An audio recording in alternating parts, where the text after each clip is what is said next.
Los valores constitucionales. El valor constitucional es aquel en el que el gobernante y el gobernado deben implementar una sociedad política específica a través de las normas y acciones que se deben cumplir. Cuando se refieren a las cosas, se especifican bajo la calidad del producto. En ese contexto, se refieren a formas para comprender la coexistencia política y compilar el sistema legal de un país. Contribuyen significativamente para legalizar la relación entre el poder estatal y la libertad humana.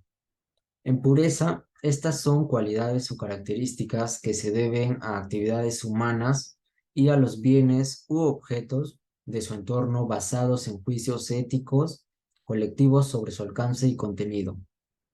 Ahora, la tipología de los valores constitucionales. Los valores pueden ser clasificados en formales, materiales y relacionales.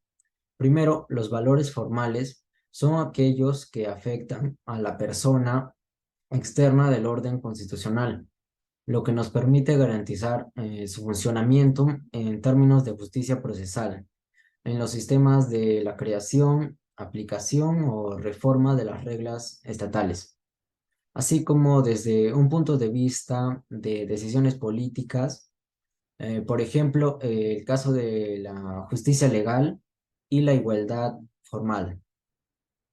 Como segundo, tenemos a los valores materiales. Son aquellos que se esfuerzan por proporcionar contenido ético a las decisiones políticas y a las normas legales. Tal sería el caso de la libertad e igualdad material. Como tercero, a los valores relacionales. Son aquellos que se desean formar una organización ordenada y más armoniosa de acuerdo con el objeto de los deberes morales comunes. Esto en el caso de solidaridad, fraternidad o la cooperación. Ahora, las características de los valores constitucionales. Las características básicas son cuatro. Estarían la comprensibilidad espacial, temporal y personal, la amplitud conceptual y axiológica, la esencialidad constructiva del sistema jurídico y naturaleza preceptiva. Gracias, le doy el pase a mi siguiente compañero. Muchas gracias. Ahora voy a explicar sobre el capítulo 9 que lleva por título Los valores, principios, fines e interpretación constitucional. Voy a hablar del subtema número 2, cuáles son los principios constitucionales. Bien, entendemos por principio que es algo que alude a una causa primitiva o primero de una cosa. En el caso de principio constitucional es que expone propuestos de carácter técnico jurídico, donde vincula al poder político y a la relación de gobernantes y gobernados. Veremos desde la estructuración, organización y funcionamiento. El objetivo del principio constitucional es mejorar el manejo y cumplimiento de la Constitución. Bien, ahora vamos a ver 11 puntos. El primero son las características de los principios constitucionales, donde encontramos 4 características. La comprensibilidad espacial, temporal y personal que abarca al postulado o supuestos jurídicos. El segundo es la amplitud conceptual y axiológica, que menciona los fines y conceptos en generales. Luego viene la esencialidad constitucional del sistema jurídico y por último la naturaleza perceptiva. Ahora, el punto número 2, ¿cuáles los contenidos de los principios? Bien, aquí vamos a ver la expresión teológica, la expresión metanormativas, la expresión categoriales y las prescripciones normativas. En el primero, vamos a mencionar el artículo número 3 de 1993. En el segundo, el artículo 51 de la Constitución de 1993. El tercero, el artículo 1 y el cuarto sería el artículo 3, pero inciso 26. Bien, ahora vemos las funciones de principios constitucionales, en el cual encontramos la informativa, normativa e interpretativa. Son 3. Vamos a ver que la primera es de manera implícita o explícita. En la segunda se menciona una laguna penal y en la tercera es un criterio jurisdiccional. Bien, ahora vamos a ver el punto número 4, que es el entrecamiento entre los principios y las reglas constitucionales, donde menciona que las reglas enuncian una determinación conforme a un principio. En el punto número 5 es los principios constitucionales y las normas jurídicas en sentido lato. donde los principios constitucionales se diferencian de las normas propiamente dichas por su falta de concreción. En el punto número 6, los principios constitucionales y los principios fundamentales de otra disciplina jurídica. En el punto número 7 menciona la peculiaridad de los principios constitucionales y en el punto número 8 la tipología de los principios constitucionales, donde va a mencionar dos tipologías, la razón a su fuente de creación y la razón a su fuente de directrices. En el punto número 9, los principios constitucionales sustantivos, donde vamos a encontrar ideológico doctrinario y también el principio de personalismo. Y en el punto número 10, donde menciona los principios constitucionales instrumentales. Y por último, es los principios y las reglas en el ámbito de los derechos fundamentales de las personas. Le doy el pase a mi siguiente compañera. Los constitucionales, a diferencia de los valores que establecen fines, consagran prescripciones jurídicas generales que suponen una delimitación política y axiológica. Y en consecuencia de esto, restringen el espacio de interpretación, lo cual hace de ellos normas de aplicación inmediata, tanto por el legislador como por el juez constitucional, además de servir de marco para la redacción de las leyes del Estado. Los principios constitucionales son necesarios para poder interpretar aquellas áreas en las cuales existen ambigüedades o valores o vacíos legales, de manera que se resguarden los derechos garantizados por la Constitución. En ese orden, las ideas de Marcelo López Alfonsín señala que la ideología es un conjunto de sistemas de juicios de valor que el hombre tiene sobre el mundo. Los valores son elementos culturales que establecen relaciones de preferencia y así se declara que hay una determinación de bienes que son preferibles a otros. Contribuyen de una manera muy significativa a racionalizar jurídicamente la nación que se establece entre el poder estatal y la libertad humana. Es decir, permiten asegurar una específica configuración de la convivencia política. Los fines constitucionales nos dan a conocer propuestas políticas dirigidas a satisfacer las aspiraciones de grupos sociales que logran la posibilidad de una verificación a nivel de realidad política. Los propósitos constitucionales permiten una mejor expresión a valores de la sociedad, como nos da a entender el artículo 1 y el artículo 44, la protección de las personas, como respetar nuestra dignidad, proteger amenazas a su seguridad y promover el bienestar general, como la integración económica y política. Asimismo, la construcción de la base del sistema legal propone los derechos y obligaciones de los ciudadanos, también los poderes, los funcionamientos de gobierno y los principios fundamentales que rigen la sociedad para garantizar los derechos y libertades fundamentales, como a la vez asegura la protección de los derechos y libertades de cada uno de los ciudadanos, establece las reglas y los procedimientos para ejercer el poder público. Le paso con mi siguiente compañero. Muchas gracias. La interpretación de las normas jurídicas implica otorgarles sentido. En caso de la Constitución, su interpretación adquiere especial importancia, pues a través de ella se busca dar sentido a las normas fundamentales que organizan la convivencia política de un país. Además, dada su peculiar característica de norma suprema del ordenamiento jurídico, su interpretación depende de la vigencia de las normas, las cuales pueden quedar expulsadas del ordenamiento debido a su inconstitucionalidad. En caso de un tribunal constitucional, cuenta por lo común con un arsenal de pautas interpretativas, en particular en cuanto a las llamadas reglas de preferencia, que resultan a contrapuestas y b vigencia muchas veces simultánea. Como consecuencia de esto con relación a la norma constitucional concreta, según la herramienta sea empleada, el tribunal está habilitado para los productos y resultados interpretativos distintos.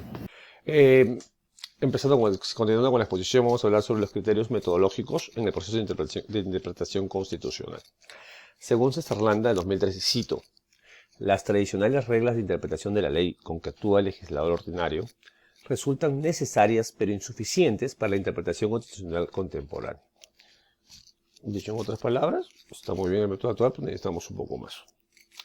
Para eso es muy importante la calidad de intérprete del hermeneuta.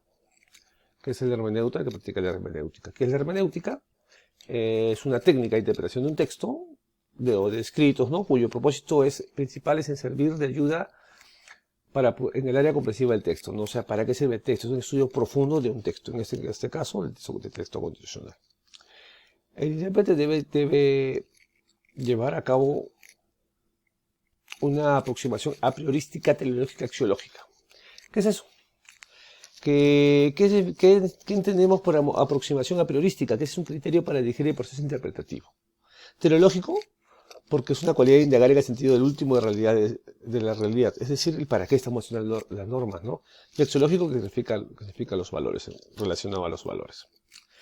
El intérprete tiene que dar un análisis gramatical de la norma, tiene que interpretar las palabras y la semántica. Debe proceder a un análisis lógico-estructural de la norma, ¿no?, buscando en sí para qué está hecha la norma, cuál es el espíritu de la misma. Debe proceder a un análisis histórico a lo relativo a la elaboración de la norma, ¿no? En el determinado ente constituyente para qué creó la norma, en qué entorno histórico, en qué momento la ley, cuáles fueron las necesidades, ¿no?, de ese momento para que ese poder constituyente haya creado tal norma, para una mejor interpretación. Con respecto a los principios hermenéuticos generales, según el autor, son 8. Y que hablamos del principio de la unidad de la Constitución. Quiere decir que toda la Constitución se vincula en sí. No podemos estudiar solamente una norma sacándola del contexto, ¿no? Para tener una idea general, para poder interpretarla correctamente, tenemos que ver todo el norma constitucional como un todo, como parte del conjunto general que es la Constitución. La concordancia práctica, ¿no?, quiere decir que el modo, la forma, el lugar o el tiempo de ejercicio tienen que ser concordantes con lo que buscamos, con la paz general y el orden público. Debe tener el principio de corrección funcional. Quiere decir que el intérprete tiene la obligación de respetar la función de los órganos del Estado. En ningún caso, en ningún motivo, debe limitar o restringir sus actividades. Tiene que buscar el principio de eficacia integradora. Debe reforzar la base de los valores de la Constitución, como la dignidad de la persona, el tipo del Estado, el régimen político-económico, ¿no?, dentro del respeto a los derechos fundamentales. Tiene principio de adaptación. Tiene que ser capaz de variar acorde a los cambios de la realidad política de un Estado, ¿no? Tiene que ser vivo. Tiene que tener el principio de la constancia, que si bien que se guía de los valores de la naturaleza ético-político y técnico-jurídico, que esto le va a dar una autoridad que sea permanente, que sea perdurable en el tiempo. Y tiene que tener obviamente útil, tiene un principio de utilidad, ¿no? Quiere decir que es constructivo y conveniente, y significa que tanto la estructura como la parte dogmática deben estar relacionados. Con respecto a la interpretación constitucional y las indeterminaciones, que debe asegurarse, ¿para qué está hecho? ¿Por qué tenemos estas indeterminaciones? Es para asegurarse que sea adaptable en el tiempo político, no puede ser muy rígido, es decir, tiene que ser lo suficientemente general para poder sobrevivir a los cambios de la sociedad política. Y hablamos de, por ejemplo, que es a veces ligeramente vago, que si bien te puede hablar de fenómenos, objetos, de la realidad, nunca va a ser muy específico, para que no haya límites en su aplicación, ¿no? Te puede también referir a cualidades, referencias, características necesarias y lo suficientes, pero siempre va a dejar ciertas dudas a su alcance, ¿no?, para poder darles esa libertad de ejecución. La interpretación constitucional y el problema de las contradicciones, me dice el autor. Y vamos a ver que en la práctica, cuando se lee la Constitución, nos vamos a encontrar en el texto ciertas contradicciones o proposiciones que son opuestas y que afectan su sentido. En este caso, el que va a interpretar la obra, o sea, la Constitución, es muy importante su habilidad, ¿no? Porque vamos a encontrar contradicciones, ¿verdad? Como lo habíamos comentado antes, que puede ser de tipo ideológico como de tipo normativo, ¿no? En el tipo ideológico tenemos que tener en cuenta en el momento que se hizo la norma. Por ejemplo, en la Constitución del Peruano de 79, se unieron posiciones ideológicas del Partido Popular Cristiano, ¿no? Posturas conservadoras socialistas, junto con la democrática que sustentaba el Partido Aprista, ¿no? Esto luego se cambió la nueva constitución con las nuevas ideologías políticas, con las nuevas, mediante reformas constitucionales, se contradecían con la anterior, ¿no? Por eso es que encontramos este tipo de contradicciones. O también hay casos que son contradicciones normativas, cuando las normas se excluyen entre sí, tienen efectos jurídicos incompatibles, ¿no? Y que son compatibles y que no son acordes, pues no las mismas, pero sí con las demás disposiciones, ¿no? Para eso digo, el intérprete tiene que ser muy hábil y muy capaz para poder determinar en estas circunstancias. La interpretación constitucional y la redundancia normativa. Su propio nombre lo dice. Cuando dos o más normas reiteran en lo mismo, ¿no? Con la interpretación constitucional y las imprevisiones, básicamente, ¿qué es? Es algo que no hay, ¿no? O sea, las imprevisiones son vacíos, son formas, la condición política no puede abarcar todo, no lo puede tener todo, no podemos ser tan restrictivos, no puede ser tan rígida como había hablado antes la constitución, no puedo poner todas las leyes de todos los casos, ¿verdad? Porque al final seríamos encarcelados, seríamos encastrados en ciertas normas, que significaría que lo que está fuera no se cumpliría. Y no, la idea es que si bien no hay algo más, eso se supla, ¿no? Posteriormente, ¿no? Y puede ser voluntario, a veces por capacidad o algún tipo de un grupo político, alguna facción política, ¿no? La quiere llevar a su favor ciertas normas, o a veces por omisión involuntaria, ¿no? Porque simplemente pues no sabe, ¿no? Podemos ver incapacidad de lo que generan las normas, ¿no? O de repente no ha habido pues la cantidad de votos necesarios para lograr ciertas normas, ¿no? Que puedan complementar el estudio, es la Constitución en sí. La interpretación constitucional y la argumentación. Y estas dos se correlacionan, ¿no? Son simbiontes entre ambas, ¿no? Y con respecto a la argumentación constitucional, tenemos que siempre va a justificar el contenido racional de contenido normativo, ¿no? Pero si se dan cuenta, no lo explican, ¿no? Se va a basar en las premisas del sí o del no, pero ¿para qué? Para llegar a una base, una ecuación interpretativa, se van a encuadrar ciertas ideas y afirmaciones, pero no tampoco se va a dar exactamente, no se va a determinar ni su alcance ni su contenido, ¿no? Y para la interpretación, y va a servir para la interpretación y su aplicación, sí, judicial o administrativa de las normas. Siempre van a haber, le digo, o sea, siempre va a ser abierta para poder para que pueda ser adaptable, ¿no? Cosa que hablaremos en un momento. La interpretación y la evaluación constitucional, como les estaba hablando, es un proceso de variación. Como por ejemplo en los casos de la excepción, ¿no? O sea, si tenemos derechos, pero en caso por ejemplo, el estado de sitio, estados de emergencia, crisis económica, etcétera, ¿no? Se restringen estos derechos, ¿para qué? Para buscar una situación de normalidad de un estado. Y por último, sobre la interpretación de los derechos fundamentales, que está aquí abajo, es un proceso técnico donde se incluyen los derechos fundamentales. Y se representan varios principios, ¿no? Por ejemplo, el principio pro homine, que está en el artículo 1 de la Constitución, donde señala que la defensa de la persona humana y el respeto a su dignidad son el fin supremo de la sociedad y del Estado. Principios como, por ejemplo, el indubio pro libertatis, ¿no? Que en caso de duda se promueve el albedrío de las personas. El pro actione, que nos protege de amenazas contra la falta de la carencia de derechos fundamentales. La protección reforzada, donde se hace un reforzamiento a ciertos derechos o a intereses, como son los intereses del niño, de la madre, del adolescente, del anciano, la familia, quizá, o el matrimonio. El indubio pro reo, que lo conocemos, que es en el caso de duda lo que favorezca al reo es lo que se va a hacer. El favor divilis, que en una causa de desventaja material, las normas van a intentar favorecer al más débil. El principio, por ejemplo, de expansión, ¿no? Que no solo se va a elegir a ti, sino a todos tus beneficiarios. Y una posición preferente, ¿no? que se interrelaciona con el texto de la Constitución. O sea, tanto los derechos humanos se van a interrelacionar con en el Estado, en la parte orgánica, dogmática de la Constitución política. ¿Para qué? Para exigir nuestros derechos plenos, ¿no? Sobre la interpretación, dicen sobre los contenidos silentes, que significa que no solo van a manifestar sobre los derechos y escritos, sino también con los que están implícitos, ¿no? Con lo que la norma nos deje ver. Y eso también tenemos que proteger y velar por los mismos. Tiene que ser acorde con los precedentes vinculantes que ya han existido anteriormente, ¿no? Para que sea válida. Y obviamente que es un principio de control de convencionalidad, ¿no? Tenemos que cautelar por los derechos reconocidos y por los tratados internacionales firmados previamente, ¿no? Como ejemplo, tenemos la Corte Interamericana de Derechos Humanos en los casos ceremoniales de Arellano versus Chile, dice en el 2006, Trabajadores Estados del Congreso versus Perú 2006 también, hoy la Cantuta versus Perú, casos 2006, ¿no? Son ejemplos citados por el autor.